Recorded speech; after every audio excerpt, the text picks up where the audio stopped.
سبعة أبحر ما نفدت كلمات الله আল্লাহ রাব্বুল আলামিন এই কোরআনুল কারীমকে বিশ্ববাসীদের জন্য মডেল করেছেন। ও দুনিয়ার মানুষ, তোমরা যদি সাত সমুদ্রের পানিগুলোকে একত্রিত করে কালি বানিয়ে ফেলো, আর পৃথিবীর জমিনে যত গাছ-গাছালি রয়েছে, বৃক্ষ তরুলতা আছে, সবগুলোকে যদি তোমরা একত্রিত করে কলম বানিয়ে ফেলো, আর মনে রেখো তোমরা যদি পৃথিবীর জমিনটাকে যদি তোমরা খাতা বানিয়ে ফেলো, তারপরেও এই কালি কলম খাতা একত্রিত করে আমার কোরআনের বর্ণনা, দিনের বর্ণনা যদি তোমরা লিখতে থাকো, লিখতে লিখতে তোমাদের জীবন নাশ হয়ে যাবে, শেষ হয়ে যাবে, তারপরেও আমার কোরআনের একটা আয়াতের বর্ণনা তোমাদের পক্ষে পরিপূর্ণ করা সম্ভব হবে না। সুবহানাল্লাহ।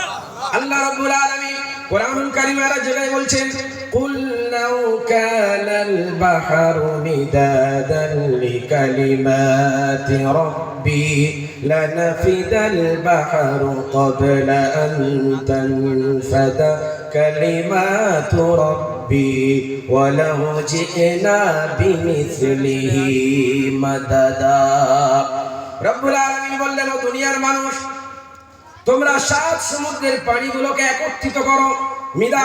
মিদাদুন শব্দের অর্থ হচ্ছে কালি। তোমরা যদি সাত সমুদ্রের পানিগুলোকে একত্রিত করে কালি বানিয়ে ফেলো, আর সেই কালিটাকে তোমরা কলমের মাধ্যমে ব্যবহার করতে করতে আমার কোরআনের বর্ণনা, দিনের বর্ণনা যদি তোমরা সারা জীবন করতেই থাকো, দেখা যাবে সারা জীবন পার হয়ে যাবে, রাত পার হয়ে দিন এসে যাবে, দিন আবার শেষ হয়ে রাত এসে যাবে, এমন করে দিন চলতে থাকবে, তারপরেও আমার কোরআনের বর্ণনা কারোর পক্ষে পরিপূর্ণ করা সম্ভব হবে না। ও দুনিয়ার মানুষ, আমরা সময় যখন পাবো তখন দিনের এক মজলিসে বসবো।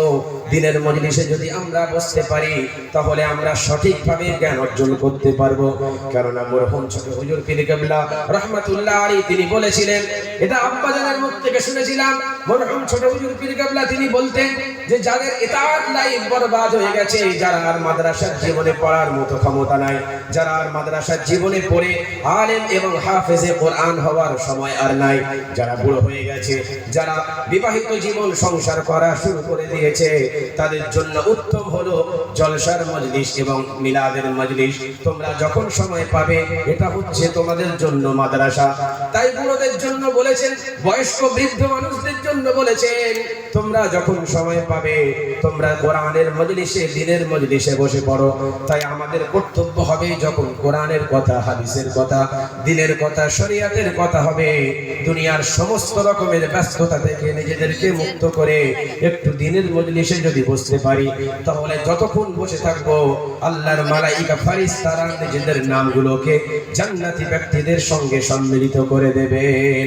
আল্লাহর নবী বিশ্বনবী মুহাম্মদুর রাসূলুল্লাহ সাল্লাল্লাহু আলাইহি ওয়াসাল্লাম তিনি হাদিস পাকের মধ্যে বলেছেন, তিনি তার পবিত্র জবানের মধ্যে বলেছেন, মান কারাআল কুরআনা ওয়া আমিলা বিমা ফীহি উলবিসা ওয়ালিদাহু ফাযা ইয়াউমাল কিয়ামাতি দুহু আহসানু মিন الشمس أو كما قال عليهم الصلاة والسلام।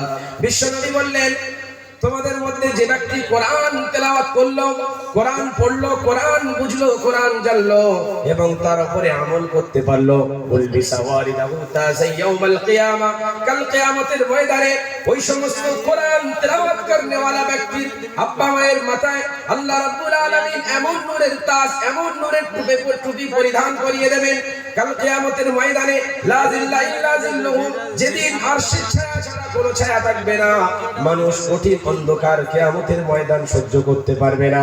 আল্লাহর কাছে বলবে, ওগো রব্বুল আলামিন, আমরা যারা জান্নাতি তাদেরকে জান্নাতে যাওয়ার পারমিশন দিয়ে দিন, আমরা যারা জাহান্নামী তাদেরকে জাহান্নামে দিয়ে দিন, কিন্তু কিয়ামতের এই কঠিন অন্ধকার আমরা আর সহ্য করতে পারছি না, আপনি বিচার করে দিন।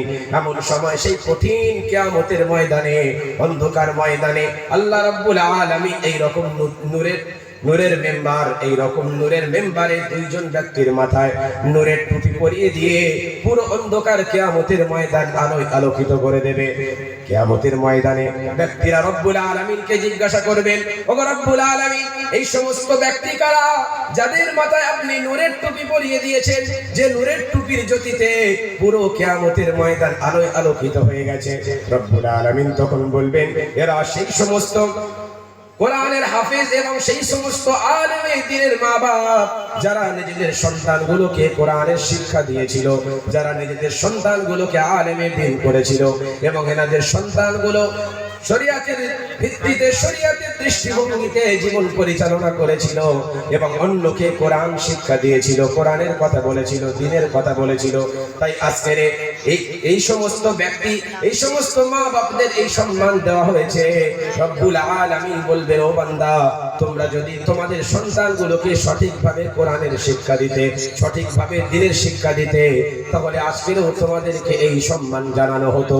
তাই আমার বাবাজি ভাইরা, আমাদের কর্তব্য হবে, আমাদের জন্য বাধ্যতামূলক করে নিতে হবে যে যখন দ্বীনের মজলিস হবে, আমরা দুনিয়ার সমস্ত রকমের ব্যস্ততা, সমস্ত রকমের কাজ কর্ম থেকে নিজেদেরকে মুক্ত করে একটু দ্বীনের মজলিসে বসে কোরআনের কথা জানবো, কোরআনের কথা শিখবো। তাহলে রব্বুল আলামিন আমাদের অনেক কিছু আমাদের মধ্যে দান করবেন। আর যদি আমরা কোরআন অনুযায়ী নিজেদের জীবন পরিচালনা করতে পারি, রব্বুল আলামিন তিনি আমাদের জন্য চিন্তা চেতনা করার জন্য বলেছেন, ইন্না ফি খালকিস সামাওয়াতি ওয়াল আরদি ওয়া ইখতিলাফিল লাইলি ওয়ান নাহারি ওয়াল ফুলকিল্লাতী তাজরি ফিল বাহরি বিমা ইয়ানফাউন নাস। আল্লাহ রাব্বুল আলামিন বলছেন, নিশ্চয় আল্লাহ রাব্বুল আলামিন তিনি আসমান জমিনকে সৃষ্টি করেছেন, ইখতিলাফিল লাইলি ওয়ান নাহার, এবং রাত দিনকে পরিবর্তনশীল করেছেন। রব্বুল আলামিন বললেন, ও দুনিয়ার মানুষ, পুরো সৃষ্টির মধ্যে আমি তোমাদের জন্য চিন্তার বস্তু তৈরি করে দিয়েছি। তোমরা যদি চিন্তা করতে পারো, তোমরা যদি চেতনা নিয়ে নিজেদের জীবন পরিবর্তন করতে পারো, তাহলে মনে রেখো কোরআন তোমাদের জন্য যথেষ্ট হয়ে যাবে। তাই রব্বুল আলামিন তিনি আমাদের জন্য কোরআনকে সবচেয়ে উত্তম কিতাব বলে ঘোষণা করেছেন। তাই আল্লাহ রাব্বুল আলামিন আমাদের যতটুকু আলোচনা করিয়েছেন কোরআন সম্পর্কে, হাদিস সম্পর্কে, কোরআন এমন একটা কিতাব, আমরা কোরআন থেকে পালিয়ে যেতে পারবো না। কোরআন আমরা যদি নিজেদের সঙ্গে ধারণ করে নিতে পারি, তাহলে আমরা হেদায়েতের সঠিক নূর পেয়ে যাব। একজন ইহুদি, একজন বৈজ্ঞানিক ইহুদি, একজন দার্শনিক, তিনি বলেছিলেন যে Islam is not only a religion but is a complete way of life, it is only for benefit human and being. ইসলাম এমন একটা মনোনীত ধর্ম, যারা ইসলামকে ফলো করেছে, কোরআনকে ফলো করেছে, তারা হেদায়েতের সঠিক রাস্তা দেখতে পেয়েছে, হেদায়েতের সঠিক রাস্তা তারা অন্বেষণ করতে পেরেছে। আমার বাবাজি ভাইরা, অল্প সময়ের কারণে যতটুকু আল্লাহ রাব্বুল আলামিন আমার জবান থেকে আপনাদের সম্মুখে বলার মতো ক্ষমতা দিয়েছেন, বলিয়েছে, আপনারা যতটুকু বুঝতে পেরেছেন এর উপরে পূর্ণভাবে, কোরআনের উপরে পূর্ণভাবে আমল করার চেষ্টা করবেন। আমারও এবং আপনার আল্লাহ পাক রব্বুল আলামিন কোরআনের উপরে পূর্ণভাবে আমল করার তৌফিক দান করুন। সবাই বলুন আল্লাহুম্মা আমিন। ওয়া আখিরু দাওয়ানা আলহামদুলিল্লাহি রাব্বিল আলামিন। আসসালামু আলাইকুম ওয়া রাহমাতুল্লাহি ওয়া বারাকাতুহু। দরুদ শরীফ। আল্লাহুম্মা